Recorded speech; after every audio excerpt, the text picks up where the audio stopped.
Hey, this is Eric, and I'm here with, Gabriel. and as you know, this is the Two Old Pirates podcast. Welcome back for podcast number 4. We're so excited to be back. We keep doing this on Fridays. This Friday was actually not as bad weather-wise. The last 3 times that we've done this, the weather's been really, really crappy for South Texas. But today it wasn't all that bad. It was in the mid-60s, and it wasn't quite as cold or rainy or anything, so that was a decent thing.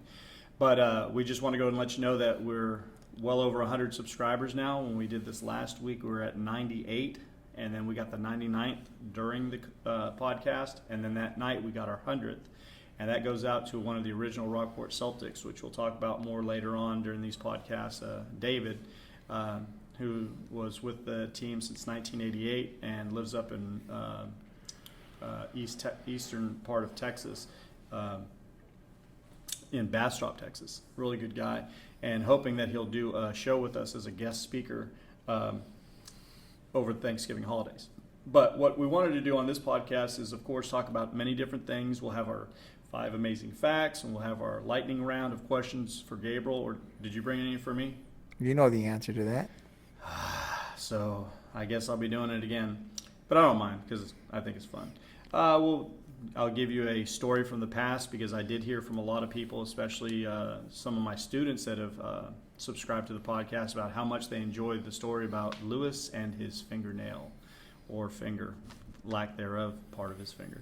So I'll have another story for you tonight, and we'll talk about different things. And at the end of the broadcast, before we do our lightning round, of course, we'll dive into our sports, which Gabriel is the professional between the two of us. He studies all this, and he really has a great insight into high school, college, pro, whatever it is. He loves this stuff, and he works all week long for you guys to try to get the right information out, and just also have you guys comment back at us.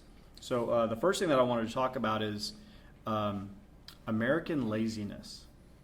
This is a real thing, and I remember watching the movie WALL-E, the cartoon, Pixar cartoon, with my kids, and in the movie, if you remember, humans are in a spaceship, I believe it was, in outer space, and they're so overweight that they can't do anything for themselves, and everything has to be done by robots, and they're not capable of doing anything. And I remember watching that, laughing, and like, yeah, whatever, it's just a movie and stuff. But as we've progressed from WALL-E, and I look more into real life, I'm realizing someday humans might be in that situation where we don't do literally anything anymore. Are there still hard workers out there? Of course are. There's people that bust their ass every single day. But as a society in the United States, I've seen us kind of changing and going more and more towards not getting anything accomplished. And I wanted to talk a little bit about that. I was explaining to Gabriel that, when me and him were kids, there were fast food places and stuff, but a lot of people, when we were kids, and even, of course, before us, if you're a little bit older than us, there was a sit-down meal. You'd sit down at your house. Didn't matter what culture you were from, didn't matter what race you're from. There was a sit-down meal because most people just didn't have the money to go out and eat all the time. And then as, the economy grew and people maybe got better jobs, or, moms took jobs outside the house, you had people, splurging, and they'd go to a sit-down meal somewhere at a restaurant, and they would sit as a family and they would eat, and it was the same concept, but they were still together and they were sitting down. And then, of course, America, started, having kids play little league sports and playing for high schools and stuff, and taking out of town trips and stuff, and we developed into this fast food thing. Now I understand, McDonald's, Whataburger, Dairy Queen have been around for a long time, but not everybody hit them up all the time. And then you had a time where, we're like, we can go to a fast food place and have the food come out even faster than at a sit-down restaurant, even though, And then from there, we put the drive-through in, and we decided to go through a drive-through to go ahead and get our food because we couldn't dare to get out of the car and actually spend time inside. And then now we have things like Grubhub and, these places that will go ahead and deliver to your house. So if you remember the fat guy sitting in WALL-E doing nothing, we're literally like that now. You can, on your phone, order without ever talking to another human being and have them cook the food, give it to somebody in another car, have them drive to your house, and all you have to do is get your fat ass up, walk over to the door, open it up, they hand you it, with a smile, you sign, because you already paid online, because, credit cards or your debit card, and then you can go sit your fat ass back down and eat and eat. And I was just like, this is really happening. This is where we're going as a society. You know, there's an app. I'm hungry. Feed tummy, and we do that. I was also talking to Gabriel about how in the old days there used to be these things called records, and they're coming back out now, and everybody's all, oh, vinyl, you got to have a vinyl record and stuff. Well, that's all we had. We didn't have a choice. That's all we had. So, you know, we'd go to the record store and we'd purchase something. Do you remember any of the records that you ever bought when you were a kid? Yeah, it's some. Well, I don't remember the groups right offhand, but I do remember going and buying anytime I could, or my parents would, you know, give me some money to go buy some. But yeah, I remember those days. I remember going to buy like albums for Hall & Oates, The Police, Krista Berg. Most people that are listening to this have probably never heard of Krista Berg. He had one big hit called Lady in Red. But my song that I liked was Don't Pay the Ferryman. Don't pay the ferryman, don't even ask the price. I freaking love that song. And I had that album. So the thing is, you'd get excited, you'd get this album, then of course you'd have to take it off the record player and turn it over and listen to side 2. And of course after that we got to cassettes, and then we got to cassettes that could, you know, cassette players that could record. And so people like me and Gabriel and, you know, people in the early 80s, you know, you'd call into a radio station and say, hey, can you play so-and-so by Journey? Because that was the jam of the day. You know? Or can you play so-and-so by Van Halen? And they'd say, sure. And then you'd hear your name. Hey, this is for Eric in Rockport. This is for Gabriel in Rockport. And then, of course, you could make your what was it called for, like, your girlfriend? A request? Your dedication. Oh, dedication. You could call and say, hey, this is Eric from Rockport calling in. I just want you to tell you, baby, I love you so much. And they would, on Hot Z95, they'd call in and they'd sit there and say, hey, calling from Rockport, Texas, a little town down there. Eric said, I love you to so-and-so. And I'm not going to say who that is because I'm married. But here's the point. The point is we used to do fun things like that. And then you could record that stuff and listen to it on the cassette over and over and over. And we're like, God, this is so much better. This is so awesome. I got a song that's not even out on a cassette. It's not even out on a record yet because they're playing it. It's going to come out in 2 months, but I've already got it because I hit record at the right moment and it was played on the radio. And that was like magical. It was like amazing to be able to do stuff. Today's kids will just look at you like you're an idiot. Like, all I have to do is go on Spotify. All I have to do is go on iTunes. All I have to do is go on any of the other countless places and just boom, it's right there. And you know, Eric, and you know that the thing is that when we did the recording and we had the cassette and you call into the radio station for a certain song, right? They wouldn't play just right the next song. So you just had to wait. You couldn't even move. It might be 2 hours. Yeah, because there were so many other people calling. It wasn't just us. So, I mean, you know, you'd sit by that radio and they'd be like, and coming up next, boom, you'd hit record. And then all of a sudden you'd hit there and you'd hear REO Speedwagon or something. You're like, oh, I like the song, but that's not the song I did. And you'd have to hit stop, rewind, get ready. And you'd get it ready again. Kids today don't understand that wonderful, and it was a good stress. It was a good stress because you couldn't wait for your song to come on. So you're stressed out. You're like, oh my God, is this it? Is it? And the anticipation built and built. And then finally when they heard for Eric in Rockport, you're like, oh my God. And then they'd play your song, you'd hit record, and you'd be like, I'm the baddest mother in this place. And it was just magical. And now you can just go on Spotify and make a playlist. And you don't even have to touch anything. You can sit there and talk to your phone and just say, play Monday's playlist. And you're going to go out for a jog, you're going to go for a ride somewhere, you're going to go down the beach and stuff. And it just plays all the songs that you want in order that you put. And I'm just like, damn, what has happened to us? We've become so lazy that we can't even like buy a CD. You know, my sons will look at me when I order a CD from like one of my favorite bands like the Ocean Blue or the Doobie Brothers or Michael McDonald. And it comes in from Amazon in 2 days. And I'm like so excited to open up the CD. And they're like, but Dad, why? You can just purchase it, you know, off of iTunes or something or on Amazon Music, and it downloads immediately, and then it's there. I'm not holding anything. It's not an actual thing. It's just, they're like, but it's music, and they don't understand. They're young, and they think that it's not the same as when you used to hold a 45 record, or when you'd hold the cassette, like, you know, when you'd buy a cassette and it would come in, and if it broke, you had to learn how to tape it back together and stuff, all those things, or you had to use a pencil to go ahead and straighten it back in if all the tape came out and got eaten by your machine. When you saw the tape get eaten, you're like, crap, did I just waste $14 on this cassette? So they don't understand those things. Another thing is, and I think Gabriel will agree with me on here, is when we were kids, you know, when you're a teenager and stuff and you're dating somebody, one of the most romantic things that you could do, since, you know, you couldn't really do a whole lot unless you're going to go and get in trouble somewhere, is going out and renting a movie. You know, you go to the place and rent an old VHS tape, and you'd sit and make popcorn stuff, or you'd double date or something. You'd go over to somebody's house and rent a movie and stuff, and then those places are gone. They're literally all gone. I mean, you had Blockbuster, you had Hollywood Video, you had the movie gallery, you had little mom and pop places and stuff. They're all gone. Nobody has to go there anymore because guess what? I can buy it online. So once again, my fat ass that just ordered food from Grubhub can listen to my Spotify playlist while I'm waiting for the movie to go ahead and play that I just bought for $5.99 on Amazon. And I'm all set. So guess what? Why am I leaving the house?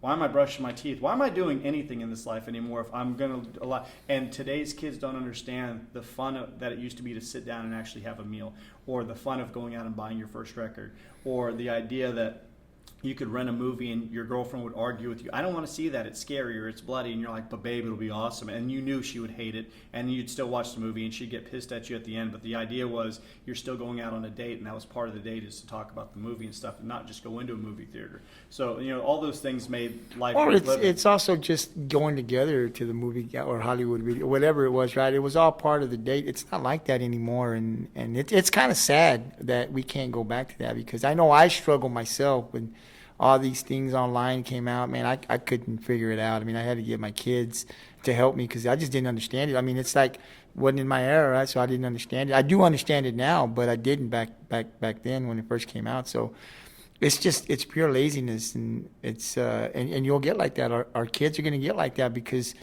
everything's right beck and call. It's the phone is kind of like your phone. If we lose our phone today, I mean, we're literally lost, because you can do everything. I mean, I've even gotten addicted to my phone because it makes my job so much easier in anything that I want to do, receiving emails and the job that I do, sending out emails, printing things out. I mean, it's all right there on my phone. So now, if I lose my phone, I'm lost. I mean, I don't even think, I know that when electricity goes out or something and I don't have my phone charged, and I'm just like at work, and it's happened to me a couple of times, I'm like lost. Like I literally don't even, okay, what's option B? You can, I mean, I can't do it.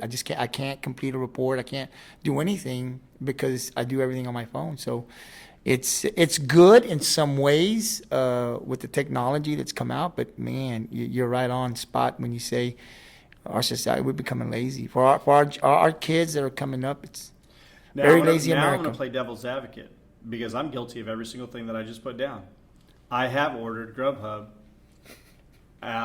I do think it's much more entertaining to be able to just click on Netflix and watch something instead of having to go to a goddamn store and have to rent something with a bunch of other people that smell and they're waiting in line and stuff. And they're like, I didn't want this movie, honey. I'm going to go back and get another one. Save my place. And I'm all like, Jesus Christ, get out of my way. Also, the sitting down. Do I really want to sit down and have my kids eat a burger in front of me, and they're going to take their time, and they're not going to get to their fries, and they're going to go get a refill and stuff? No, you get through the drive-thru, you get back home so that you can sit down and rent something and not do your. So yes, I am just as guilty as everybody that I was talking about. So don't take it that I'm preaching from the soapbox that I'm perfect on anything like that. But what I was trying to get through is, even if I'm capable of doing it, now think about the future generations, how they will treat things about getting things. They're not going to understand anything. I mean, when's the last time they're going to have to use a can opener or something like that? I mean, they're going to, there's pull Well, do they tabs. even know how? There's pull tabs now. Are they going to know how to change a tire? There's so many kids that I've taught over the years that don't know how to do basic things, and I'm all like, is it because we take so much away, or is it because the technology is so easy now? Well, technology, it's easy now. I mean, And when we talk about cell phones, I believe that they've done studies now that they're trying to say that psychologically, not physically, but psychologically, they are now going to possibly be able to say that cell phone addiction is an actual addiction.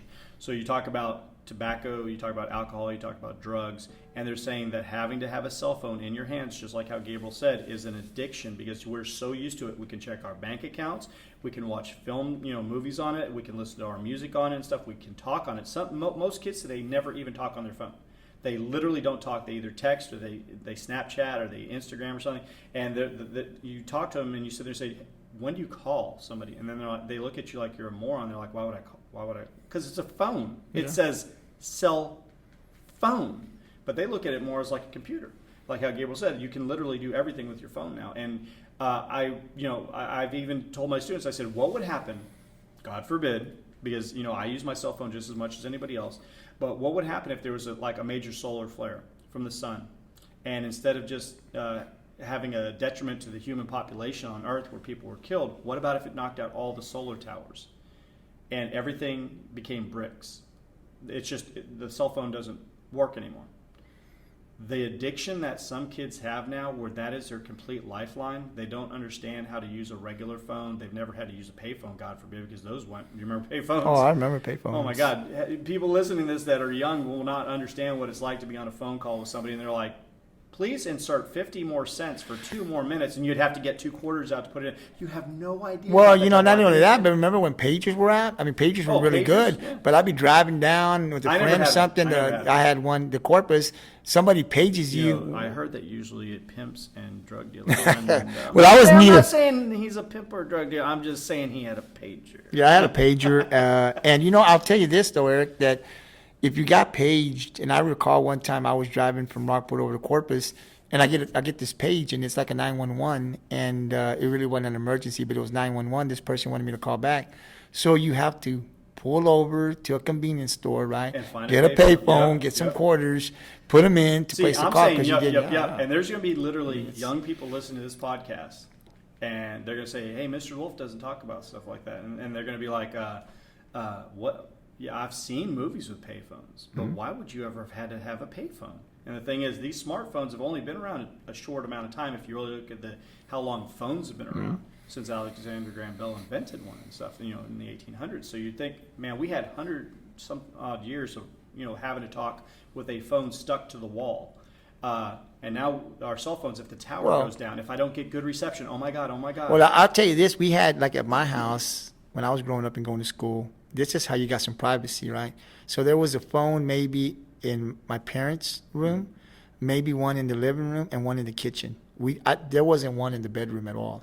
And so if I wanted some privacy, right, I had to get maybe listen to this, because I don't know where he's going, but if he's going where I think he is, I think all teenagers and young kids, when they first started talking to like people of the opposite sex or friends, did this. Go ahead. So we've got one in my parents' room, one in the living room, and one in the kitchen. And so if I wanted some privacy, what we had to do was the cord to the... Which means it was attached to something, children.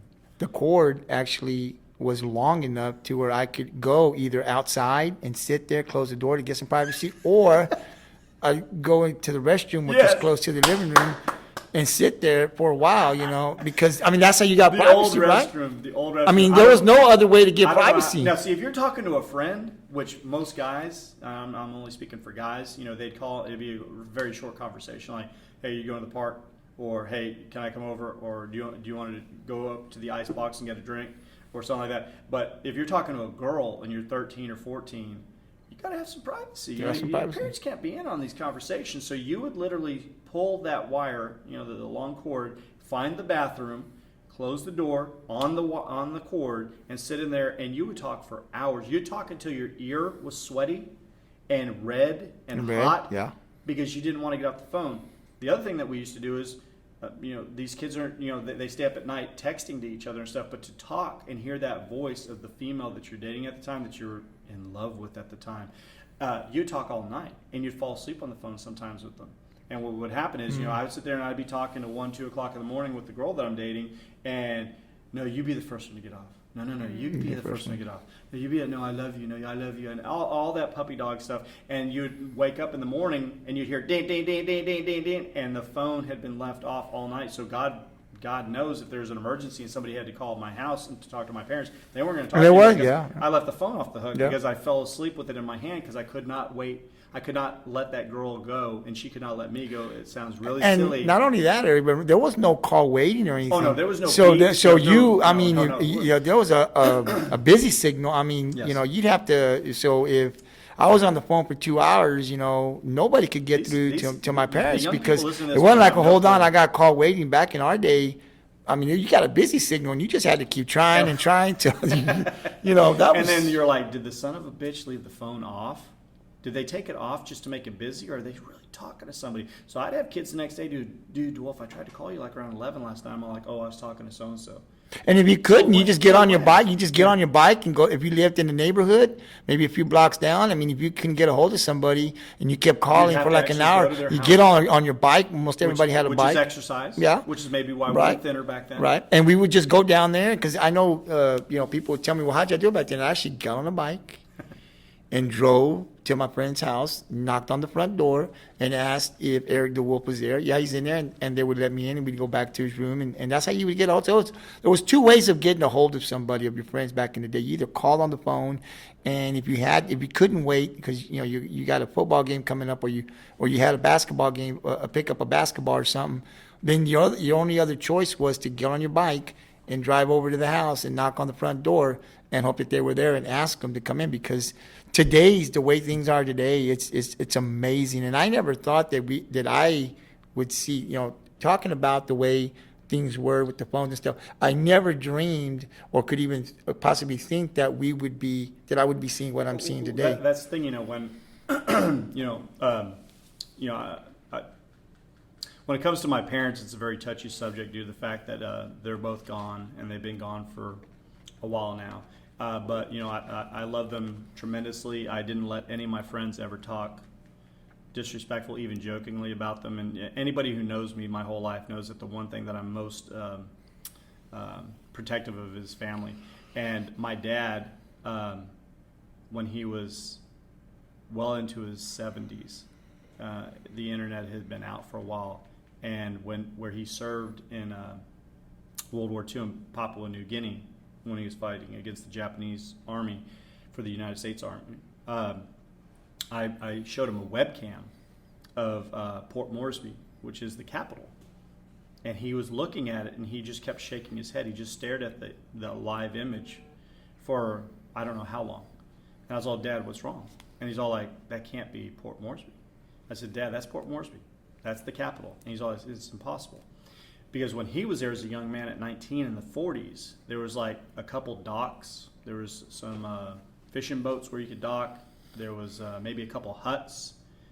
It was very, very minimalistic due to the fact that it was a place that most people had never been.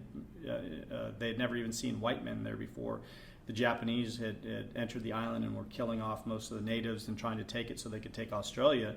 So when he was stationed in Port Moresby, before we went up to Lae and Finch Haven and different places like that, there was nothing there. And now on the webcam that he was seeing in the 90s, you saw a hospital, and you saw traffic lights, and you saw a university, and he saw a civilization that was not there. And the last time his eyes had seen Port Moresby, he was about a 22-year-old when he flew back, when he took the boat back to mainland Australia so that he could get on a ship to come back to the United States.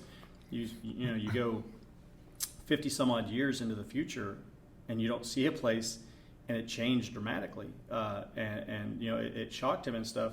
But that's where we were with technology. So he could not imagine at 21, sitting in the jungles of New Guinea, that someday it would be that populated with a webcam, with this internet stuff going on. So me and Gabriel, I'm not trying to say we're old, but we're old enough to realize how much things have changed. So those of you that are listening to this podcast that are older than us, you know what we're talking about because you've seen more change than we did because we're younger than you. And for the young people listening to this, you'll have no idea 40 years from now, if you're 18 or 19 right now, when you're 40s, when you're in your 40s or 50s, how things will be different then.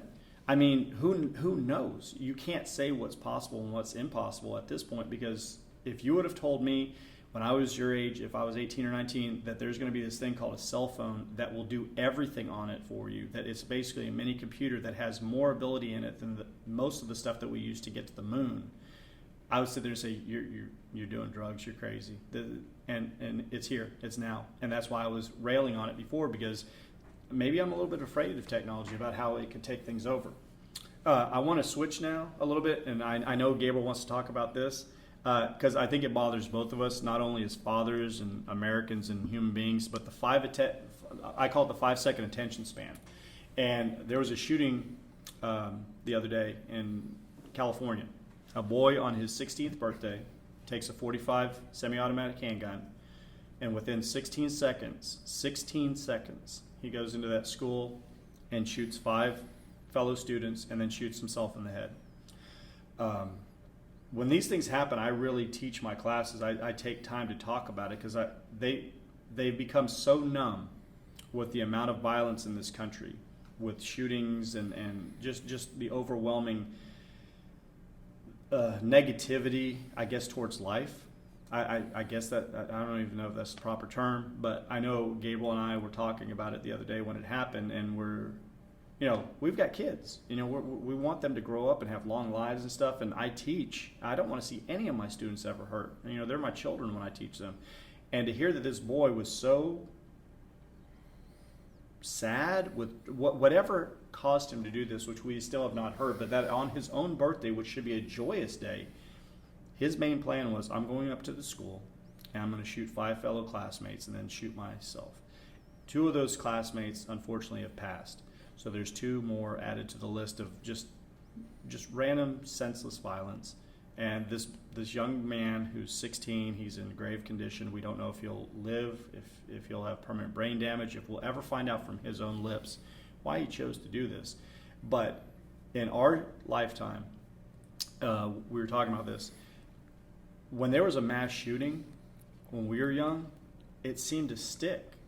But remember, when we were young, it just was so out of the norm to hear something like that. It's not like they never happened before, but when they did, it didn't like just disappear within 2 or 3 days. But the way the news cycles work now, the way people are on their phones and they jump on Twitter or on Snapchat or Instagram or Facebook, they just move to something else. And I think I just saw that there's been 44 confirmed official school shootings in 46 weeks this year. Wow. That's 44 out of 46 weeks. And you're just like, what's going on? And that's not at like how out in El Paso, the guy who drove 8 or 9 hours to kill Mexican people in El Paso because he didn't like immigrants, even though that they were Americans that he was killing, but they just happened to have a little bit more melanin in their skin. So I'm like, Gabriel, what do you think is going on in America where we just forget? I mean, we had the shooting in Las Vegas at that huge country festival, and like 500 or 600 people injured, and it's the biggest mass shooting in American history. Like, was 70 or 80 dead or something. It's just it just blows your mind that you forget the numbers, because then you had the one in Orlando, and then you had the one over here and stuff, and then you got 30 here or 40 there or 80 there, and you're just like, it starts molding into just one big crap show of like what is going on. That people want to blame guns, and we understand it's the person who does these things. But the thing is, how do you? I mean, let me hear from you. Well, I mean, it's sad. I think about it all the time. I know that when I was in school, I never feared Never. getting shot. It never crossed. Elementary, junior high, high school. I never worried about, or even thought that I wouldn't come back home. I mean, might get into a fight, might get beat up, was something maybe I, would go through my head if I knew there was somebody that didn't like me or something. But that I was never coming back home to see my family was nothing that ever crossed my mind. So we never had drills.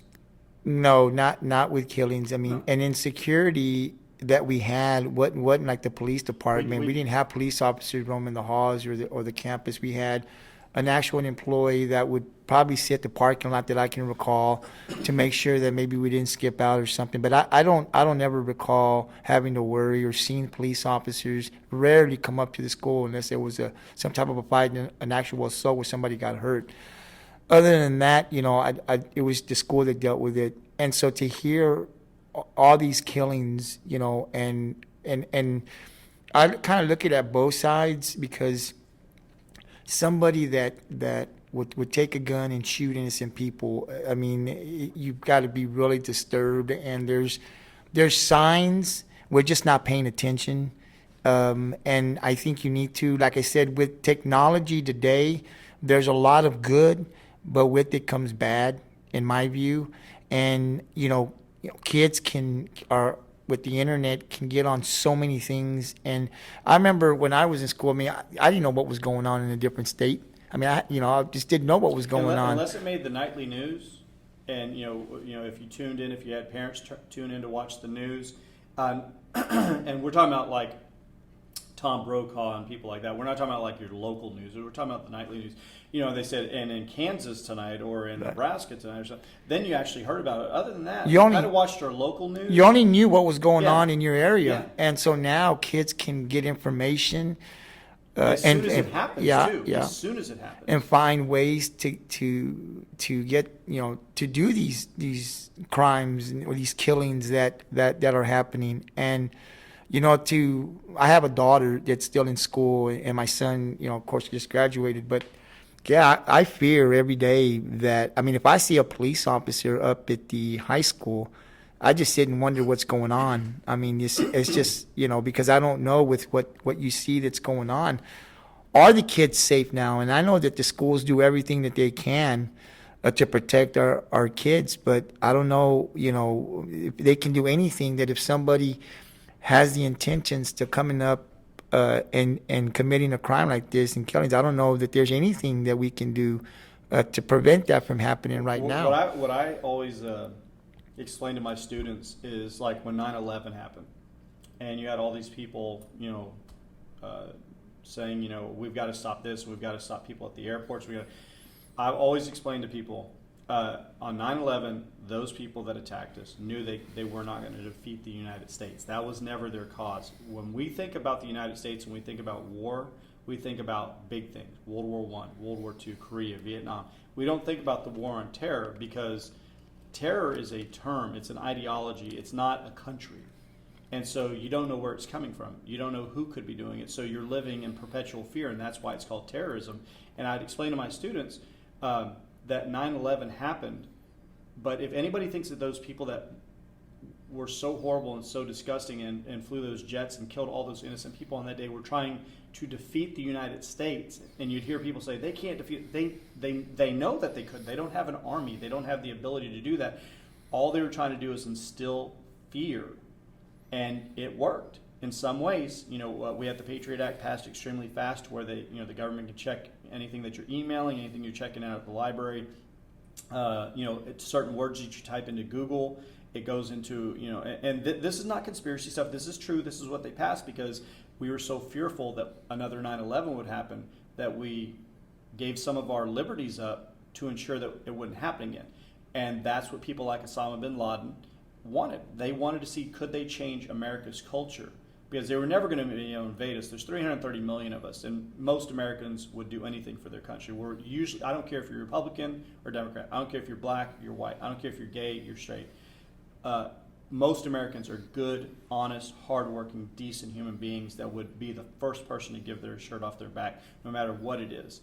But we allow those other little things to come in and kind of tear us apart. And that's what was going to lead into my next topic. And I think I just wanted to go touch ahead, bases go. with this one thing about the actual shootings. I think that, you know, families, like you were talking earlier about sit downs and stuff. That's gone. That's what I needs talk to my happen. students, I don't hear a lot of them doing that. And I they take think their meal and they go right. upstairs, or they go out with friends. There's And I'm not going to say that it's because of that these killings are occurring, but if we can find time for family time, like you said, I can go into a doctor's office, there could be 20 people in there and everybody's got a phone. Kids, adults. I mean, I'm guilty of that too. I'll sit there till I wait and I'm on you know, whatever's, you know, Facebook, whatever, emails, whatever I got to be doing, but I'm on my phone. And some of us even watch a movie. And so we've got to go back to family time, sitting down, eating as a family, dinners at 6 o'clock, and we all sit there and we got to communicate. Parents have to be able to communicate with their children, find out what's going on. We live in a fast-paced world. I mean, you know, when my kids, and my son in particular, was playing sports, we wanted him to excel. And so we were playing every weekend. You don't have time to sit. You're just trying to get through the day. You're working, you're picking them up, we're going to the game, we're getting something at a fast food, we're going to bed. I got to get up and go to work. You know, the thinking is I got to get to the next day. There is no more time to sit and really sit with your kids, find out what's going on, find out if they're having issues, find out if they're getting bullied in school, find out if they're having a problem. A lot of these kids may be feeling loneliness. There's nobody there. because we're too busy with all the other things that can contribute to what's happening now. So, we can try to find out what's going on the internet and stuff, but we've got to go back to basic family time, sitting together like we did back in the day. Find out, because if we can do that as parents and we can sit with our kids, we're going to find out, or we have a better chance of figuring out if something's going on. We're giving them the absolutely. You might hear something. The one thing I wanted to add about the whole 9/11 terrorism and then the shootings and stuff is what I always try to explain to my students is, if anybody believes in psychics, this is why I prove that there are no such thing as psychics. Due to the fact that a psychic means that you can read somebody else's mind, you can see the future, different things like that. If psychics existed, 9/11 never would have happened. If psychics existed, school shootings would never happen, because they could read somebody else's mind. Until we have a technology or the ability, or we're blessed by the man upstairs with the ability to read other people's minds, which I don't think that'll ever happen, but it would be awesome if we could. That's the only way that you're ever going to be able to stop things, because then you would know ahead of time, and therefore you would want. But the thing is, I can look at somebody any day of the week and not know what's going through their mind. I'm going to give you real quick, for instance. There are people that are walking the streets today that are shopping right next to you in a store, that are in a movie theater, and they're elderly. They're in their 60s, 70s, 80s, and they might have a smile on their face, and they'll say hello to you and stuff. They were young and alive and racist in the 50s and 60s. They were at lynchings. They were at, when segregation was still the thing to do. The thing is, they can't show those things now. So when they pass by somebody who might be Hispanic or black, we're here in the South, they have to say, how you doing? Good day? But you can't read their mind and their heart, and they might still dislike you. There are still people that are Nazis. They're in their 90s. I saw a chilling interview with a guy who had been in a Nazi patrol in World War II, and he's like 95, and they're interviewing him, and it's in German. I'm watching this documentary about the last of the Nazis, and they asked him, point blank at the end of the conversation, do you still believe in what Adolf Hitler believed in? And the guy, he's 95. He's lived a very long life. And he shook his head and said, yes, he was correct then, and his beliefs are still correct now. And I'm just like, I shook my head as a history teacher and as a social studies person, like, this man was so brainwashed that 70 years after he was a young man, he still looks at Jewish people as a problem. He still looks at gypsies as a problem. He looks at homosexuals as a problem. He looks at communists as a problem. He looks at mentally handicapped, the elderly. Anything that Hitler said was bad and we need to do away with as a German people, which I'm not German, but as, participating in something like that, he said, as German people, we need to get rid of these people. They're not good for us. This man is 95 and he still believes in it. So the thing is, he might pass by somebody in Germany and tip his hat, or help a little girl across the street and stuff. But the thing is, he might see somebody who's gay. He might see a gay couple or something, and inside he's hating that. He's pissed off at that because Hitler said that's wrong and they should be put to death. But he knows in today's society he can't really do anything like that. But when he said he still believed in that, I was blown away. I was all like, he had 70 years to come back to reality, and he's still that way. So some people in today's world are still that way. They just can't show it anymore because they understand you might get your ass whipped, or you might get arrested, or you might get fired, or there's a multitude of different things. So they just kind of have to suck it up. So until we can read people's mind, you're not going to stop the school shootings. You're not going to stop people that want to do evil. Men that want to do evil will continue to do evil. But the only way, like how Gabriel was saying, is information, communication, sitting down, talking to your kids. Are you getting bullied? What's going on? Stuff. And some kids don't want to admit things like that because they don't want to seem like they're being weak or something. But damn, if you're pushed enough, some of these kids will do things. And that's not every kid. But Eric, it's not only that too. It's kids read us, and we're so busy with stuff that really isn't going to matter in the end, that if we don't, as parents, make it obvious to your children and talk to them that we're there, that they can talk to us. I think these things are going to happen. That is one of the most You've got to be able to understand what's going on around you. And we as the people, we as parents, we can change it. We don't need laws to be changed. I mean, when I was in school, that's what we did. We didn't have cell phones, right? So my parents sat down and they spoke to me, and if I did something wrong in school, they let me know. this is what's going to happen, and I took my punishment, and that was it, and didn't do it again.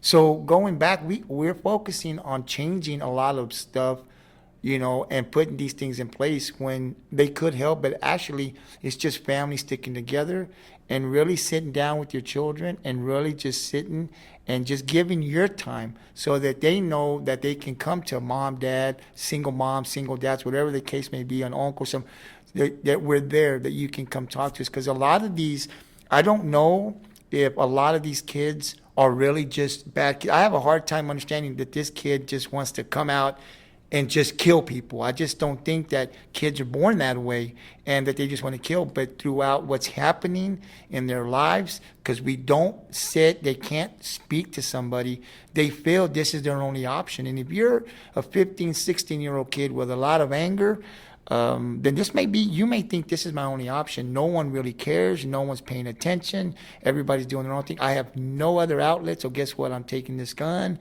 and I'm going to go take some lives. So I don't know that the people that are doing it are actually really kids that want to just go do it. But over time, if something's happening to you, if you're getting bullied, if you are being picked on, if you feel like you're lonely, if you're being told certain things that you're going to be no good. I don't know what can contribute to something like that. For me, I don't think I could ever take a gun and kill anybody, right? There may be some mental health issues here, I don't know. But you're not going to find these things out with your children if you don't take the time to sit there and see what's going on with your child. And I think in today's world, we're too busy and focused on too many other things that we don't pay attention to what's going on in our own household. And I think that contributes to a lot of the killings and shootings that you're seeing. And that's bad because there's young, innocent lives that are being taken.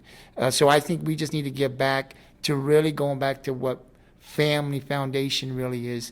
I don't know that it would stop the killings all, but I know that it would definitely help, because kids need, you need to be able to you need to be able to see what your kid's doing. I mean, we all have to work, but we've got to be home. If you're going to be a mom, if you're going to be a dad, that's a big responsibility, and you need to take that serious, and you need to find out what your child's doing. That's not once a week. That's every night. You need to figure out where your kid's at. You need to be able to monitor them, and you need to be able to figure out. And if you see that something's there, then everything needs to stop, and we need to figure out what's going on. And until that happens, I'm afraid we're still going to continue to see what we saw the other day out in California. Well, I'm going to switch it up a little bit. We've been talking pretty dramatic stuff, pretty deep stuff, and I hope that you guys are enjoying this. Remember, comment, subscribe, share. Comment, subscribe, share. Remember those 3 words, because this thing is growing bigger than we thought, and we want to reach as many people as we can. We know that, like I've said, we've got people that are actually overseas that are listening to this. We got people up in the Northeast. We got people over in California that are listening to this now. But we don't want it to just stagnate. We want this to continue to grow. So if you enjoy it, if you think it's interesting, if you have comments, if you want to come on and be a guest, I highly recommend that you guys subscribe and share it on every social media platform, and put in a little bitty plug for us. I mean, I'm not afraid to ask for a little bit of help and stuff. We're not trying to make any type of money whatsoever. We're not trying to be famous.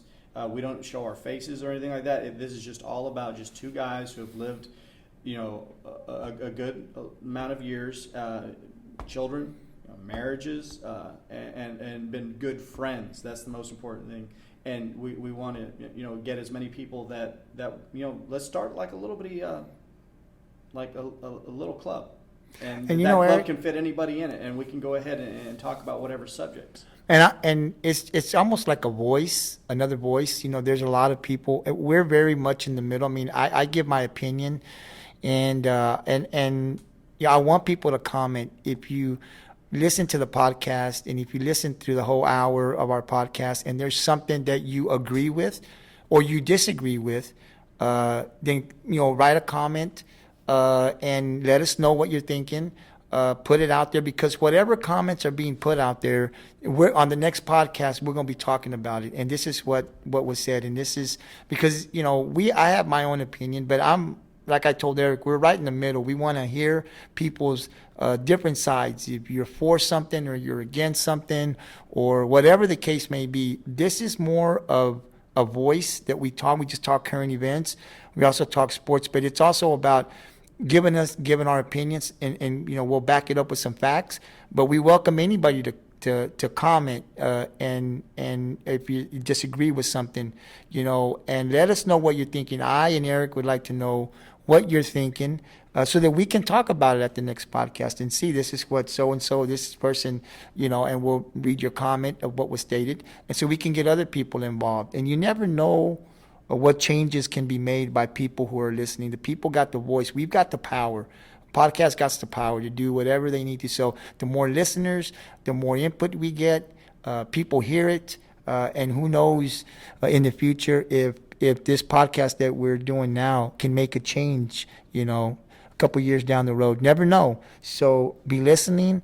Hopefully you'll support us. Leave a comment. We also have a Twitter page that you can go down. Also, It is at the number 2_Pirates. Right. So if you want to look us up, it's at 2_Pirates. Absolutely. So hopefully you guys will get involved. Hopefully you'll like the podcast. And if you don't, let us know what we need to do. I mean, we're willing to make changes. I want us to get to 200 subscribers now. I got hungry.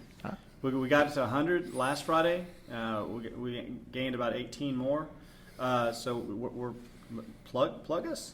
Get us out there. Get people listening to us. We're going to be coming every Friday, and even probably around the holidays or at the beginning of the year, we might go to 2. Me and Gabriel have talked about this. I didn't mean to cut him off. We're trying to make plans to do special stuff over Thanksgiving and Christmas for people that have special requests.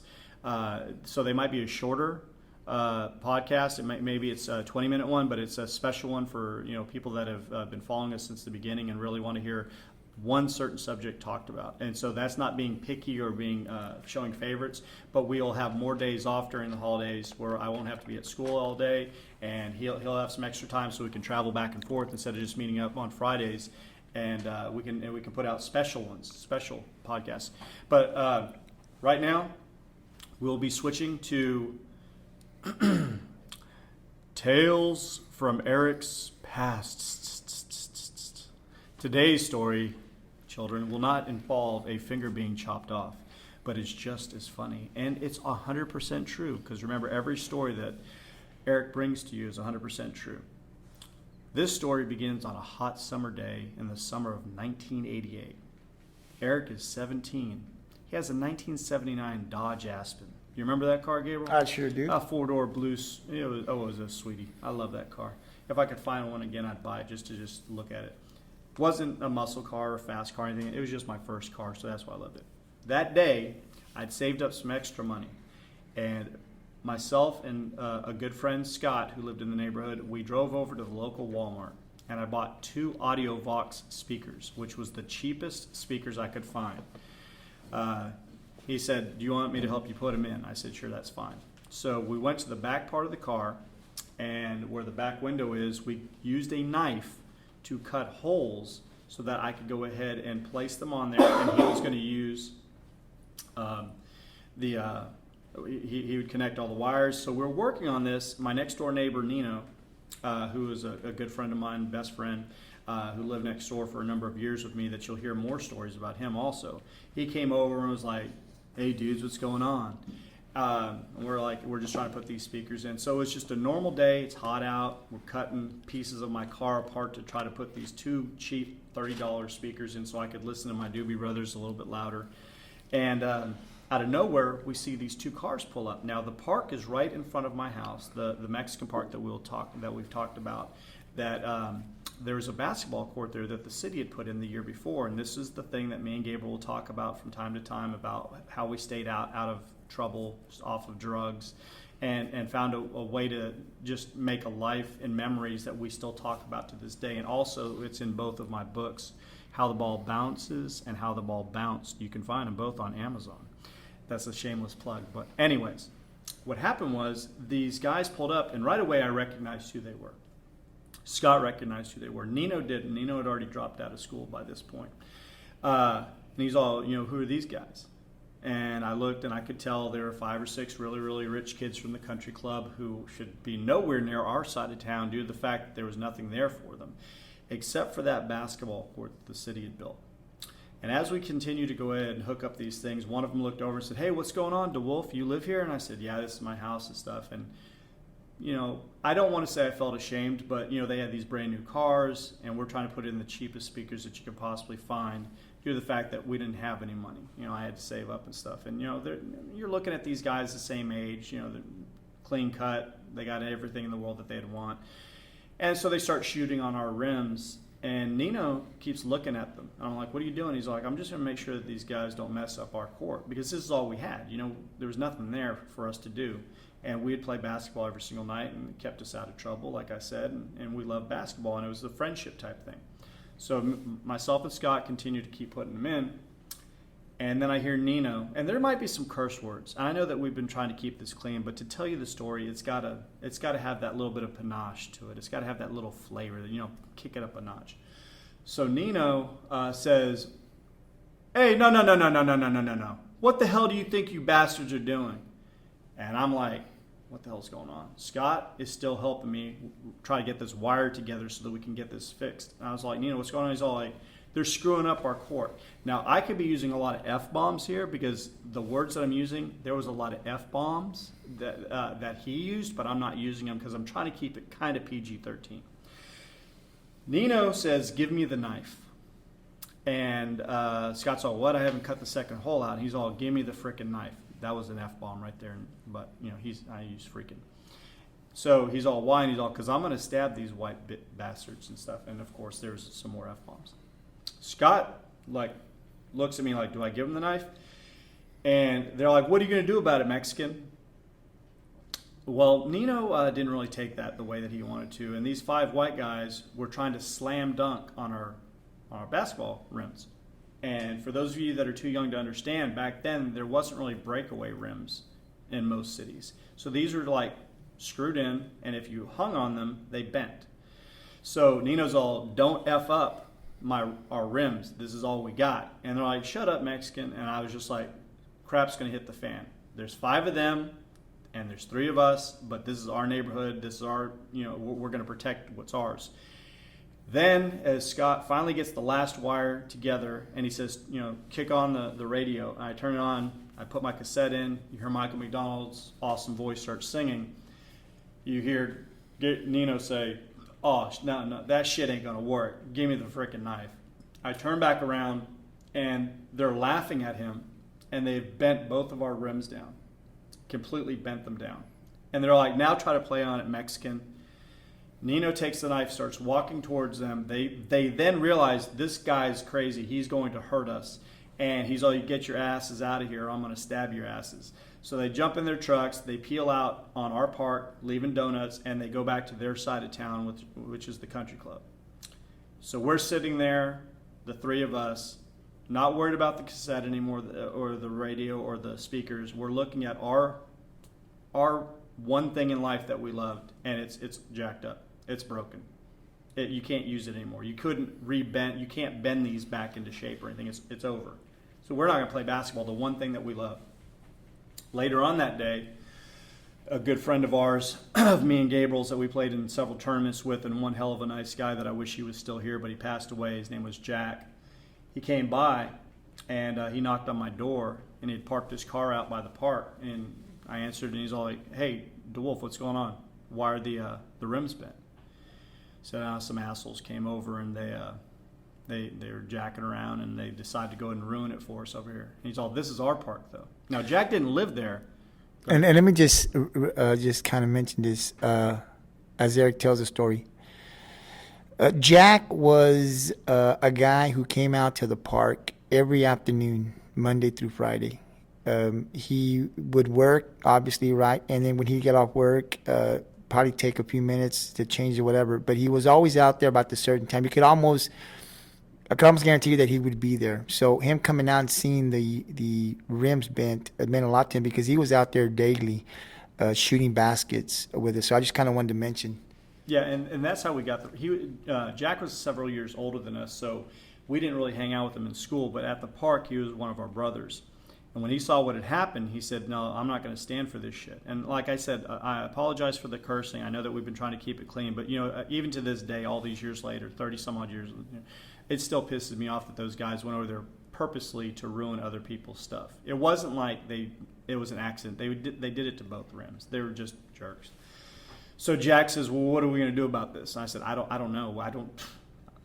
It wasn't like the Walmart in town sold rims or anything. It wasn't like any of us had rides to Corpus to go ahead and go buy one. There was no academies back then in Corpus and stuff. And I didn't even know how much a rim would cost. And so Jack said, let me look into this and I'll try to get it fixed.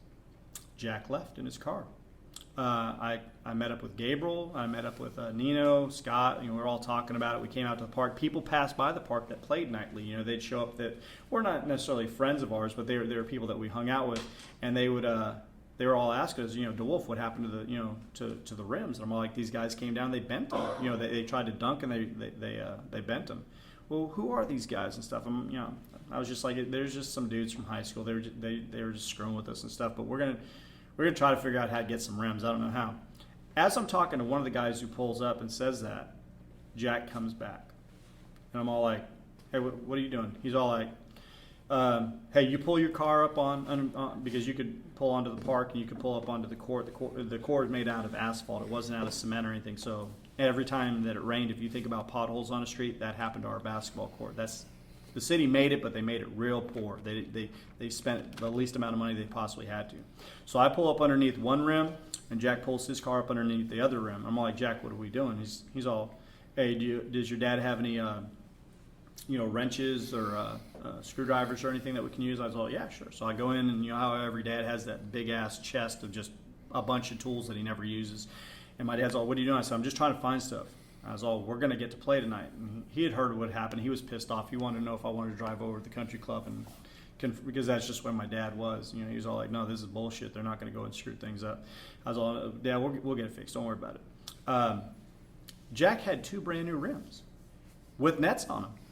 And I was like, where'd you get this? He's all, don't worry about it. He's all, let's put them up. So we spent the next 15 or 20 minutes on each side putting them up, and when we got off, we moved our cars. I parked my car back in the driveway, which is about literally 25 feet away, and Jack parked back in the ditch, like how he always did. And he's all, let's play some ball, guys. We start playing ball. And we finished the night playing basketball. We did the thing that we loved, that made us friends, that got us together, that kept us out of trouble. It was there. When we were done playing, I was walking off, and I was going to go back home. I said, Jack, I don't know how you did it, man, but you saved us. You got us rims the same day that they were basically torn down. Thank you, man. He's all, oh, anything. This is our home, and you don't mess with our home. Made me feel really good. Then I turned back to Jack and I said, where'd you get them?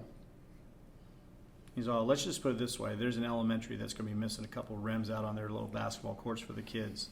And then he just smiled, and I smiled at him, and we had a basketball court again. And that's a 100% true story. And let me just say that at this park, and Eric and I always joke around about this when we talk, but there's bigger parks in Rockport. This is a very small park in the neighborhood. It's actually Spencer Park, but I can't really remember. I don't know if you know, where did the Mexican Park name come from? I don't recall. I just remember kids at school, predominantly white kids, calling it the Mexican Park because it was literally about 95 to 98%, I'd say, Hispanic. In the neighborhood, yes. There was an African-American lady that lived across the street from us, and then there was us, and that was about it. There were a few Vietnamese families that lived in the apartments, but they didn't really ever participate in basketball or anything or come out there and stuff. So it was known as the Mexican Park, but in an endearing way due to the fact that it was just only Hispanics that lived there, except for this one, Wedo, me. And it was a wonderful place, and we'll probably do one podcast just over just the Mexican Park, the memories that we had there, the people that were there, and it was a time and place that we were young, and there were so many temptations out there, and the one thing that kept us on the straight and narrow, besides parenting and the usual thing like that, was each other, and a belief in this park and basketball. And trust me, there was things there that we'll get into later on in another podcast that definitely could have led me or Gabriel down the wrong road, and we would not be sitting here tonight so close to yet another Thanksgiving and being thankful for what we have and stuff. We could have gone like. And Eric, and the thing is, and we'll do a podcast, and I'll let I'll definitely would love to talk about what that park meant to me. But just in closing on this matter, right? The thing about that park was the way we got the rims. Yeah, I don't know. But I know why we got those rims. We're talking about 40 to 60 plus people out there a night. Actually just going out there and playing basketball and just hanging around. I mean, you could get out there at 5 o'clock and basically just to kind of tell you, you'd form teams. And the court wasn't big enough for 5-on-5. No, it was a full court, but they didn't build like an authentic 82-foot basketball court. It was much smaller, so it made it easier to play 3-on-3 or 2-on-2. But you could not fit 5-on-5 on this court. And a couple times we tried to do 4-on-4. And that was even a little bit too much. So 3-on-3 was just, it was perfect. It was like a Picasso or a Rembrandt or a Van Gogh. It was meant to happen. We were young. We weren't old. We weren't in our 20s or 30s where we had other distractions. We were young. We were poor. We didn't have a whole lot going for us. And then this thing was created. And it's been a part of my life and a part of Gabriel's life for well over 30 years that we still talk about it. We talk about it to our kids. We have old videos from when we were out there and stuff. And I know it sounds silly to some people. They're like, well, it's basketball. It's a park. It was a way of life for other people in the community that would come all the way over to our side of town, which there was nothing there for them. There was no stores other than a convenience store and a bunch of older rundown houses and government apartments, but there was this one park, and it became the mecca of basketball in Rockport, where you had people come every single night and try to form a team of 3 guys, and as long as you won, you kept that court. And the most amazing, outstanding thing that you could do when you're at the Mexican Park is hold court. And if you were a team that held court for like 5 straight games, you never took a break. You won, there'd be another team right up to play you. And if you could hold court 5 or 6 times, we'd say at the end of the night, hey, who held court? And if it was me and Gabriel and Scott, or me and Gabriel and Jack, or anybody, and we said, man, we got 6 games tonight. Who got more than that? And then you name somebody else. They're like, oh, they only got 3. You were the champions that night. You didn't get no frickin' trophy or anything, but you walked away knowing we were the dudes tonight that ran that court. And Eric, I'd like to add that most of the time we played 4-on-4, right? So we always had our team. We knew, Eric and I knew that, we would get my cousin Roel and Jack. It was usually us that played. But, what was interesting was people would come up. So we would get game. And if you won, you just took a quick break, go across the street to Nino's house. There was no water fountain out there. We took, everybody just walked over there, turned on the hose, drank some water, and right back up on the court.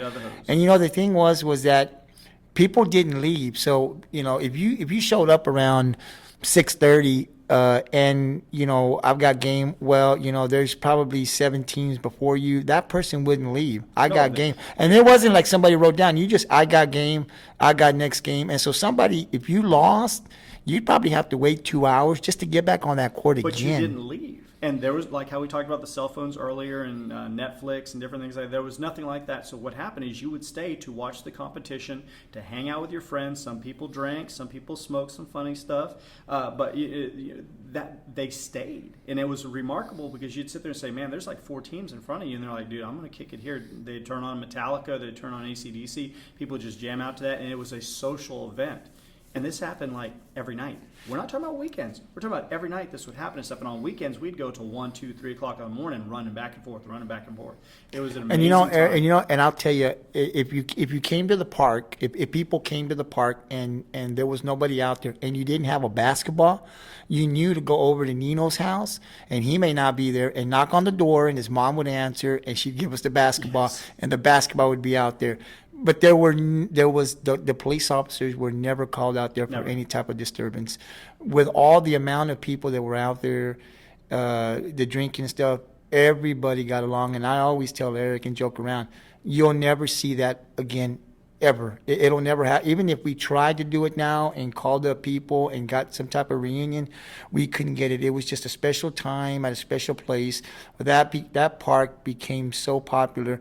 People went there. There was just I don't know if there was swing sets, but there was nothing there other than to play basketball. You had the swing sets down on each end, and then slowly they took things away. On one side, they had what is it called? Merry-go-round? A merry-go-round, and the city took that out because they thought it was dangerous. On the other side, you had the teeter-totters. Mm-hmm. Yeah, seesaw. Mm-hmm. They took those out. And then you're down to just the swings and the slides. Yeah. And then they slowly took those out. And then before you knew it, they ripped everything out of the ground. And then all you still had was the basketball court. But and no curfew. That was the thing. There was no curfew. So you could play till 2 in the morning if you wanted to. By, but the thing is, we didn't.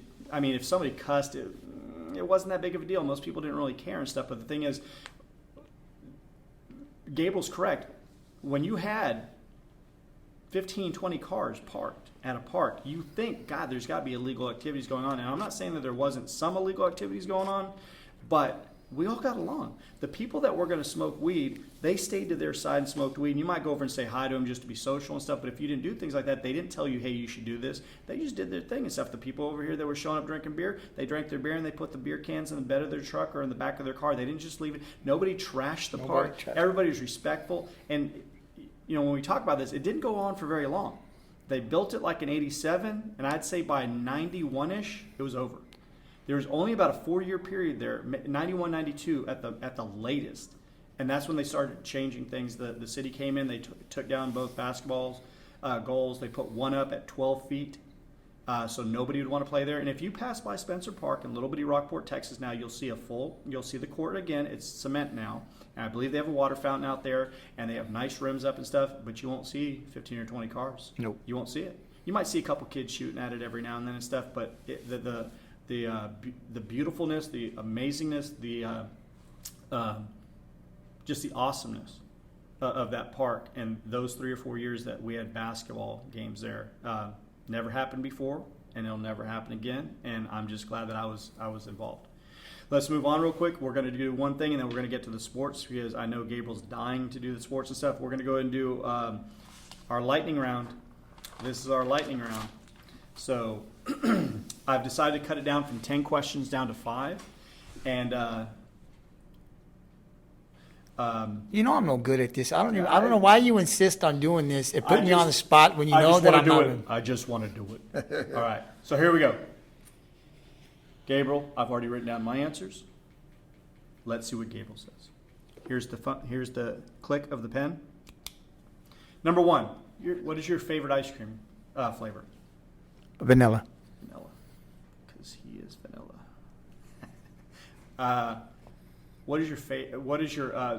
What day of the week do you hate the most? Monday. Monday? What comes to mind the moment I say fruit? You said what now? Fruit. Fruit? Like what fruit would come to mind when you hear fruit? Grapes. A grape? All right. What is something that you dislike that most other people seem to like? Something that you're just like, I guess I'm rare. I just don't like this. Anything.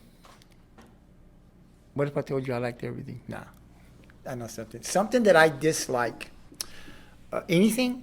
Anything. Anything that I see. That most people seem to all like. But it's just something that you're like, I've just never liked that. I don't know why. But almost everybody that you've ever bumped into said, yeah, you don't like this? Are you crazy? I mean, it could be anything. It could be a TV show. It could be food. It could be music. It could, anything. There's something that it's unique about you as Gabriel that you're just like, I've never actually liked that ever. But most people do. Not like teenagers or older people, but most people. I don't know. I really don't know. Did I stump you on that one? I think so. We'll put a question mark. And Maybe the last when you one, say your answer, something will pop up on the last one. If you woke up tomorrow and found out that you had just won $1 million, what would you do? I'd marry Salma Hayek, and I'd move to Hawaii. And there he is on his Salma Hayek and Hawaii thing. We've got to get this guy to Hawaii. I swear to God, we're going to set up a GoFundMe site. But seriously, if you with $1 million, what would you do? Probably. If I ever won the lotto, which I don't play, but if I did, I would give back. As I've gotten older, I've realized how important that is, and that's just building something in my hometown for kids, keep them off the streets. Help out a lot of charities. I see a lot of things on social media now where there's benefits and stuff, and I wish I could always help. It's something that when I see, even if you give $10, it's good, but if I had the money, that's what I would do. I would probably open up a few businesses for myself and for my family, but I would definitely give back to my church. Help continue to build and make the church stronger is something that we need. So I would definitely give to the Sacred Heart Catholic Church there in Rockport, but I would also help out charities and people that were in need and build stuff around town for kids. I mean, I think that's the most important thing. So that's what I would do with the bulk of my money. Well, I definitely wouldn't buy 5 cars well, and 3 houses. Well, I'm going to sound like a complete asshole after that when I read you my answers. Favorite ice cream, you said vanilla, I said coffee. Day of the week, you said Monday, I said Sunday. Wait a minute, why do you dislike Sunday? Ever since I was a little kid, I always get depressed on Sundays. I always get depressed because I know that school is next. I actually I got could depressed literally- on Monday when I had to get up and go to but school. that's the reality. I know Monday's going to be school. I know Monday's going to be work or something like that. But Sunday should be a free day. Like Saturday, you feel alive and you're like, dude, we got the whole world. And Friday night, you like tonight, I'll feel alive. Sunday, you can ask my wife. I've never, ever since I've been a little kid, because I'm thinking so far ahead. I'm like, tomorrow's school. Yep. I have to go to school. When I was a little kid, when I was a teenager, tomorrow's school. So I can't. I guess I'm sad or something, but I'm so depressed on Sundays because I'm like, I'll watch the NFL football games or whatever's on and stuff, but in my mind I'm like, another hour's clicking by. It's close I remember to you school. probably start getting depressed toward the evenings. Maybe you watch the 12 o'clock game and then When you I watch the first 3, wake up, but it's not after as the bad, 3 but it's o'clock, like, yeah. when it gets to 3 or 4 and you're in the afternoon games, I'm like, Yeah, it's over. it's over, yeah. I go to, and now that I'm a teacher, I don't want anybody out there to think that I don't love working or anything, but I mean, it is who I am. Well, it's and just stuff. work, yeah. I just, on Sundays, it's just, I don't want to do nothing. I just, people will be like, come on, we have the whole day. And I'm like, no, you don't understand. Tomorrow I've got to get up. Tomorrow is another freaking day at work. And it's just you lose your freedom. I Yeah, I guess. understand. Number 3, he said grapes for what came to his mind. I said bananas. I don't know why. Something that you dislike, he was stumped on that. I'm going to tell you something, and my students every single year that they say, Mr. Wolf, what's something that you don't like that everybody else seems to like, or somehow it'll come up? Cheesecake. I hate cheesecake. Every single time I eat cheesecake, I can taste the cream cheese in it. And to me, I grew up, my mom used to make cream cheese and crackers. You'd get like graham crackers and you'd spread the cream cheese on it and you'd eat that as a snack or something. So I got used to cream cheese being something like that. Doesn't matter what type of dessert it is. If it's a cheesecake, and I can taste it, and so I hate it. And my students will look at me like I'm freaking crazy, but I'm like, I can't help it. I don't like the taste. My wife likes it. My boys like it. Everybody I've ever known seems to like cheesecake. I don't. Like Well, I'll tell you what I don't like. Okay, but Southern it's tangent? probably a lot of people. I'd never liked spinach, Oh, I love but I think a lot of people don't like spinach. But see, I grew up with spinach. My mom made Yeah. me eat it. I'm not saying anything about my wife, but she doesn't like spinach. So if she grew up not having to eat spinach, then I have to be the person to buy the spinach for the No. house. But the thing is, she doesn't make the boys eat it because she didn't grow up with that. But she grew up with lima beans, which I think lima beans are disgusting. Yeah, I But don't she like makes the those boys eat lima beans. I'm like, that's not fair. What about my mom? My mom made me eat spinach. The boys should have to eat spinach. But, I didn't- it yeah. all depends on how you grew up. Yeah, I didn't like spinach. And the last thing, if you won the $1 million, of course, he said he'd want to go ahead and be with Selma Hayek in Hawaii, which is the two things that he seems to really zone in on, if you know what I'm talking about. But he actually said in real life he'd like to go ahead and give to charities, help out his church, help out the community, help out the youth, and maybe even start a couple businesses to employ people in the Rockport area, but also make a little bit of money for himself. But also, the main thing is he was talking about helping others, which is a wonderful thing for us to do. Like I said, I might be considered an asshole with my answer. My answer was I'd pay off our house. We have a house payment, and when I see that come out every single month, it kills me a little bit more and more. I'd invest some of the money for my boys to go to college. Jacob is my oldest. He's 18. He'll be leaving soon, so I wouldn't be able to invest very much for him, but the other two are younger, so I try to set up college for them so that they wouldn't have to worry about that, because we know how student loans can kill people off slowly, and it takes forever to pay them off. And the last thing is, I would want to spend a little bit of the money to go to Papua New Guinea, like I might have already said in a previous podcast about spreading my dad's ashes there, where he fought against the Japanese, because he definitely, part of my dad died over there. His body came back, but part of him died over there. So I would like to have the little bit of remains that I have of him go back to where he once was, due to the fact that made such a huge impact on his life, not necessarily in a good way at all, but it did change him as a man. I didn't really go into the whole charities thing because I was just thinking off the top of my head. But I would help people too, I swear. And or maybe I'd try to get Selma Hayek to go out with him. I don't know. I would definitely buy him tickets to get his ass to Hawaii, because that's all he wants to do. All That right, is we're- all I want to do. We're I going to do, I turn it do. over to Gabriel for sports now. And then after that, we'll do the 5 quick facts. And then we'll let you guys go. All right. Well, I was telling you earlier, we follow a lot of pages. I follow like the Rockport basketball page and stuff. And I read yesterday, or I think the day before, there was a gentleman, a kid that goes to school in Aransas Pass, and I hope I get his name. Yeah, and he was just wanted so that we could send out some prayers for this kid out of Aransas Pass. I don't know exactly what's going on, but if you can just keep him in your prayers, this gentleman and his family, the nurses and doctors, if you can just kind of say a prayer tonight and keep him in your prayers and the family. Don't know exactly what's going on, but prayers can't hurt. So I just wanted to go ahead and mention this on the podcast because something I read and like I told Eric, something that prayers can always, well, they do help. And so when we can mention this, I hope people that listen to this podcast will keep this gentleman and his family in prayers. Also, we did the high school picks, Eric. It came out that there was a couple of playoff games. Yes. Last night, and I did see the one game, the Miller game last night. It was a really good game. You went to that game? No. Oh. It was televised, and so Well, what ended up happening? I didn't even Miller know. won 28-21. Oh, really? Yeah, Was that close? over at Buck Stadium. Yeah, I actually thought that they were gonna Who'd they play again? Brownsville Pace.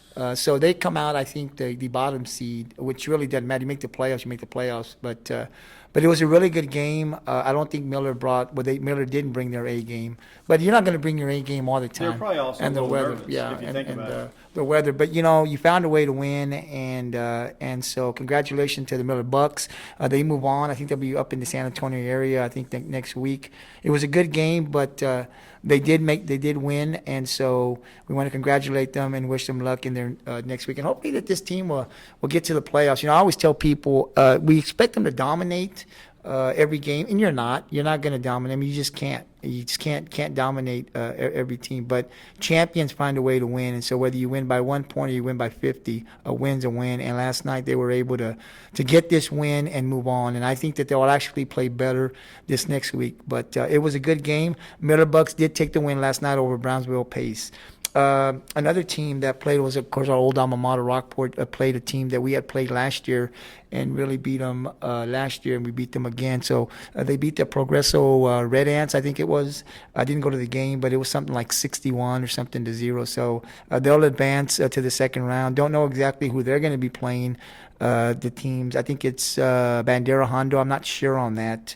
I have it written down, but I don't have it in front of me. But whatever team wins tonight will play Rockport, and they'll probably be playing up in the San Antonio area. There was another team that played last night. I saw the Odom Owls played Stockdale, and they lost. I thought that they would win. I had them predicted to win, but they lost 24-20. So their season ends. But they had a great season. They do every year, and they'll be coming back stronger next year, I'm sure. So I'll continue to just kind of run down the list of teams that will be playing tonight and see if they can become victorious. You also have the Flower Bluff Hornets versus the Rio Grande City Rattlers. Who do you got? Flower Bluff. Flower Bluff. So do I.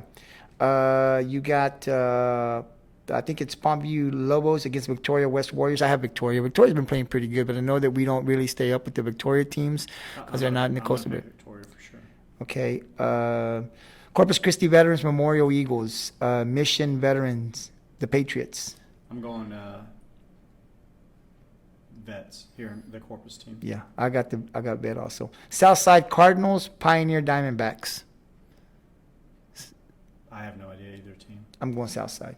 I've seen a little bit of their not their games, but the chats that people say. So this is a pretty good team. The Coyotes from Alice, Mercedes Tigers. I'm going to go the Coyotes just because they're a local team. Ooh, I got Mercedes. I'm hoping Alice wins, but I got Mercedes. Ed Couch, Elsa Yellow Jackets. Number 3, Cal Allen Wildcats. Cal Allen. I got Cal Allen. Sherryland Rattlers versus number 8 Calhoun Sand Crabs. I got Calhoun. I got Calhoun. I think Calhoun's going to go pretty far this year. I do. There may even be a rematch if they continue to With win between Cal Cal Allen. Allen. That would be good. That'd be interesting. Being Cal Allen twice in the same season, once for district, and then also in the playoffs would be a magical thing for people that hate Cal Allen. Oh, I don't know if they meet up again though. I don't know if I'm not Calhoun saying has Cal it Allen to. won't win, but it would just be nice if they. Oh, I tell you, if they meet up again, maybe you and I should go to that game. Maybe we'll take the podcast it'll- on the yeah, road. yeah, it'll be here in Corpus, and so if they meet up again, hopefully it'll be here in Corpus or wherever it's at. Maybe we can go. That'd be a good game to watch. The Bourne Greyhounds, Hidalgo Pirates. I got Bourne. I have no idea. Grula Gators, Gonzales Apaches. They're a little bit up north. I'm going Gonzales. No idea. Here's one: Zapata Hawks, the Beeville Trojans. They're ranked number 10.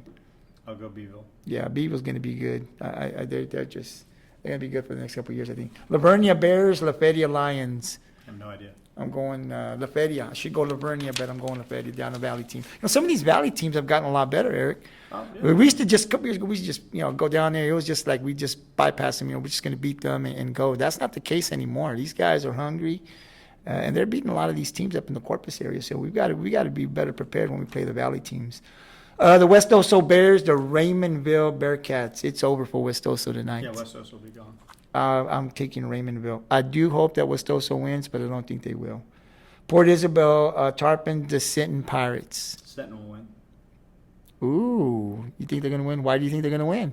Is it because you saw them playing Ingleside and you like the way they played? Or It's because it's Port Isabel. No, Port Isabel. I don't. I'm going Sinton too, but I think it's going to be a close game. This is a game that's going to be played over at Buck Stadium. Actually, it's already. I think it's going to start here in a few minutes. Rio Hondo Bobcats, Orange Grove Bulldogs. Orange Grove. Okay, George West won last night. Let's see. I said Odom won. How about the Tab Greyhounds? They're going to play a state rank. I think it's Pope Pirates. I don't want to hurt Gabriel's feelings, so I'm going to go with Taft. Well, They're not going to win. I'll tell you this. I do wish the Greyhounds luck. It's been a good season. They have been out of the That's going to be playoffs for a tough to while. play this early in the playoffs, a state ranked team. Yeah. It's just tough. And so they've had a good season, making the playoffs. They hadn't done that in a while. So hopefully that's signs of good things coming over in TAP. They've got a new coach that was able to put them in the playoffs. So hopefully they'll continue and get better. But yeah, I think they're coming across a really tough Pirate team, a state-ranked team, and I just don't see the Greyhounds winning. But I do wish them luck and hope they can pull it out. You never know what can happen in a game. And then, of course, it's the Referral Bobcats. Does it really matter who they're going to play this round? They're going to win? No, they're going to win. Okay. They could play even the Cowboys probably win. Well, come on now. Let's not get there. But that really kind of sums up this week's picks. And we'll come back next week and we'll see how some of these teams that we picked fared, if they'll advance or if their season will be over and they'll go into the off season and wait till next year. There was also, Eric, a couple of games throughout the week, NBA games, that I think are going to be kind of interesting. Of course, being that we're from Texas, I love the Spurs. They're kind of struggling now. The Rockets, and then of course we talk about the Mavericks, and so you're going to have on the 14th Dallas Mavericks, New York Knicks. The Mavericks win that easily. Okay. On the 15th of November, you're going to have the San Antonio Spurs, Orlando Magic. Hold on, wait. Go back. It's just the Mavericks. When is the Mavericks play? Wasn't that 14th. last night? It might have been. Yeah, no, the Mavericks lost. They See? lost. I swear to God, they lost to the Knicks. I didn't see what was the score. I was watching the middle of the game. What was it? 106-103, I believe that was the score. What's going on with the Mavericks? I have no idea. And how did they lose But to the that's Knicks? why, see how easily I said Mavericks should win? Because I thought it was a future game that actually took place last night. When I Wow. looked at the scores today, they lost. Wow. Okay, so tonight the Spurs, the Magic. I'll go Spurs. Tonight you're going to have the Indiana Pacers, Houston Rockets. Rockets. Today is the 15th, right? Yes. Okay. And then your Boston Celtics, because the Golden State Warriors. Yeah, the Celtics have the best record in the league. You had to throw that in there, didn't you? Just had to throw that in there, didn't you? All I asked you was to make a pick. Straight. They're going to win tonight against Golden State, and they'll be 10-1, 10 straight victories, and number one in the NBA. That's all I got to say, baby. That's all I got to say. On the 16th of November, you got the Houston Rockets, Minnesota Timberwolves, Where at? Minnesota. You know, I'll go Houston, but I think it's going to be close. I think it's gonna be close, Timberwolves have too. not been playing that bad lately, and if Harden has an off night and just keeps shooting, it could easily be a defeat for the Rockets because that's happened several times already this year. Well, the Rockets are playing better defense. Let's just hope that's a good sign to come. But yeah, you're right. I've got Houston, but it's going to be a close one. And then on November 16th, you got the Portland Trailblazers and the San Antonio Spurs in San Antonio. Well, that'll be the first game back for Carmelo Anthony, who's back in the NBA now because Trailblazers just picked him up last night. Spurs. I got Spurs also. Also November 16th, the Milwaukee Bucks, Indiana Pacers. Where at? Indiana. I'm going to go Indiana. I know the Bucks have Antetokounmpo, but Indiana plays tough at home, and I think it'll be close, but I think Indiana wins maybe 5 points or less. I got Milwaukee. And then I guess November 16th, the Toronto Raptors, the Dallas Mavericks in Dallas. Well, if the Mavericks choked against the Knicks like they did last night, it's going to be one of two things. They're going to choke again, or they're going to come out upset. And Luka Doncic is young and an excellent player, but I'm going to go in Toronto. I'll go with the Raptors in Toronto. I'm going Toronto. And they're playing in Dallas. Oh, well, I'll still take Toronto. Yeah, I got Toronto also. And then here's your team, the Boston Celtics on November 17th, Sacramento Kings. Celtics again. Yeah, I got the Celtics We're just rolling, team. baby. We're rolling. Yeah, you are. And then on November 18th, Portland Trailblazers, Houston Rockets in Houston. Houston. And then on that same day, November 18th, San Antonio Spurs, Dallas Mavericks in Dallas. I'm going to take Dallas for that one. And on November 18th, your Boston Celtics at the Phoenix Suns. Phoenix Suns are surprising people. They have a winning record. They're doing better than people thought, but it's Celtics. Rolling. Yeah, you know, it's kind of hard. Kemba Walker's playing lights out, man. That was a great pick. Damn, if they win all those games in a row, that'd be like a 11-1 or 12-1 record to start the season, which I don't know the last time the Celtics did something like that. And the last time was probably when they had Pierce, Allen, and Garnett. And those are three Hall of Famers, and we don't have Hall of Famers on our team right now. So if Boston beats Phoenix on that night, how about November 20th? Boston Celtics versus the Los Angeles Clippers in L.A. It all depends. Possibly Paul George back, Kawhi Leonard. It all depends if Kawhi Leonard's going to play or not. He's already taken a third game off this season to rest his 26-year-old. It pisses me off. They've only played like 12 games. He's taken 3 games off, and he's not injured just to rest. I'm all like, Jesus, these are the most... Load management. These are the most supreme athletes in the world. I mean, these guys can run for hours. They can jump out of the gym and stuff. And they're like, I'm a bit tired. Just come on, man. You're paying $35 million. Get your ass out on the court. And you don't play the whole year either. Hell no. There's plenty of time to rest. So, yeah, I don't know that I agree with the load management. There's 4 Celtics that played the whole season last year, made it into the playoffs, and then played for Team USA and played all the way through till August, never having the summer off. Where was Kawhi? Resting. He had the whole summer off. I mean, he's chilling after the playoffs are over and stuff.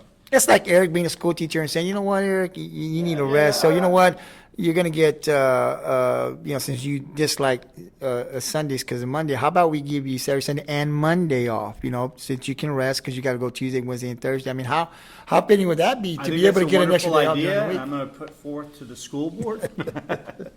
But I do understand these athletes are making millions of dollars. They don't play all year, and again, there is a lot, and they're possibly saying that they're trying to keep them fresh for the playoffs. But you get paid money. It's your profession. You're getting paid. You need to play if you're not hurt. I don't agree with taking some time off. I mean, you don't have to play the whole game. They could cut your minutes. You don't have to play 40-something or 30-something, whatever the case is. So I think that, these players could play instead of just resting them. People pay money also. So it's maybe on a back-to-back, maybe playing them, maybe 15, cutting their minutes, but at least getting out there to play. But just to take a rest, I think there's other ways that you could manage their load instead of just saying you're not going to play. I just don't agree with that either. So let's go to the NFL picks for this Sunday. Dallas Cowboys, Detroit Lions. I'm going my Cowboys. Yeah, Cowboys will win that because Stafford's out with a broken back. Jacksonville Jaguars, Indianapolis Colts. I'm going Indy. I'm going to go Colts. Okay. Buffalo Bills, Miami Dolphins. I'm going Bills. Bills. I don't see Miami. Even though they won 2 games, I don't see them winning this game. The Denver Broncos, Minnesota Vikings. Vikings are 7-3. I've got Minnesota also. The 7-2 New Orleans Saints, 3-6 Tampa Bay Buccaneers. Playing in Tampa. Tampa played a tough game last week, and New Orleans kind of choked in New Orleans. But I think Breeze will get the team excited to play this game. They know it's a in-conference rival, so they've got to win the game. So I pick the Saints big. I pick the Saints big also. 2-7 New York Jets, the 1-8 Washington Redskins. Who cares? I'm going Jets. The 2-7 Atlanta Falcons, the 5-4 Carolina Panthers. Now the Falcons just came off of a big win. But can they get another one? They went into New Orleans. Nobody thought they had a chance, and they won. They might rise to the occasion. Remember, they were just in the Super Bowl a couple years ago, and so the Patriots ripped their heart out with that comeback, and they've never been the same since. But who are they playing against? Carolina Panthers. I'm going to take Panthers. As long as you have McCaffrey on your team, you got a chance to win. I'm going Atlanta. 6-3 Houston Texans, 7-2 Baltimore Ravens in Baltimore. Ravens destroyed the Patriots, and they're just getting better every single week. They are. I agree. I'm going Baltimore as well. Arizona Cardinals, 3-6-1 in San Francisco to play the 49ers, 8-1. The 49ers are going to chew them up and spit them out. I'm going San Francisco. The winless Cincinnati Bengals against the Oakland Raiders, 5-4. Raiders. I'm going Raiders. And then your lovely Patriots at 8-1 playing the 5-4 Philadelphia Eagles in Philly. This is going to be tough. Philly seems to have our number. They played tough against the Patriots, and the Patriots didn't play good the last couple games, and that's a tough one because I of course I love the Patriots, but the Eagles at home. Patriots. I'm going Patriots also, and that's because I don't like them. The 4-5 Chicago Bears playing the 5-4 Los Angeles Rams in LA. The Rams. I've got the Rams also. And Monday night will be the Kansas City Chiefs at 6-4 playing the 4-6 LA Chargers. The Chiefs only because they've already lost 4 games, which nobody thought they would do, and that's mostly been with Mahomes under center, not the guy who replaced him after he dislocated his kneecap. So they have to win. If they go to 6-5, it'll look like the season's almost over and people start panicking in Kansas City. So I'm picking the Chiefs because they have to win this game. Absolutely. I've got the Chiefs as well. So, again, these are the picks that Eric and I do every week. We talk a little bit of basketball, right, high school, but we do NFL picks. So if you want to get in with us on these picks, if you disagree or you agree or you just want to kind of go through the NFL schedule and pick them, you can just go ahead and comment your picks. Or like I said, if you just one game that you disagreed with or one game you want to talk about, go ahead and get back up there and go on the comment section below and just let us know what you're thinking and who you're picking. And so the next week when we come up here, and we can talk about your picks, see if you were right or wrong.